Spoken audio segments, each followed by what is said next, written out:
अस्सलाम वालेकुम दोस्तों, आज की इस वीडियो में मैं आपको बताऊंगा एक ऐसी कौम के बारे में जिसके बारे में सब लोग पूछते हैं कि यजूज और मजूज इस वक्त कहाँ हैं और कब आएंगे। यजूज और मजूज के नज़ूल की सब निशानियां तकरीबन पूरी हो चुकी हैं। यजूज मजूज का नाम आपने अक्सर पढ़ा और सुना होगा, लेकिन ये कोई नहीं जानता कि ये मखलूक कौन है, कहाँ पे आबाद है। इस मखलूक का यूनानी ज़बान में होगाक और मेगाक था, यानी कि इसका जो नाम था यूनानी ज़बान के अंदर होगाक और मेगाक था, जबकि चीनी ज़बान के अंदर इनको मोग और योजी कहा जाता था।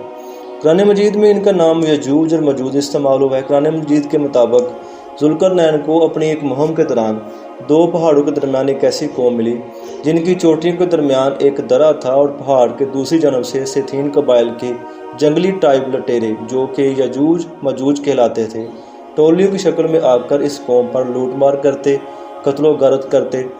जुल्करनैन को लोगों ने इनकी शिकायत की और कहा कि हमें इनसे हिफाजत चाहिए, तो जुल्करनैन ने ये दरख्वास्त मंजूर करते हुए एक दीवार कायम कर दी जिससे वो लोग महफूज हो गए। ये दीवार बहुत बड़ी दीवार है जिसकी वजह से जो है वो लोग महफूज हो चुके थे। कहा गया कि क़यामत से पहले ये दीवार टूटेगी और यजूज मजूज इससे निकल कर ज़मीन पर फितना और फसाद फैलाएंगे और इसके फौरी बाद क़यामत आ जाएगी। ये कौम बहुत ही ज़ालिम कौम है जो कुछ नहीं छोड़ती और हर चीज़ खा जाती है।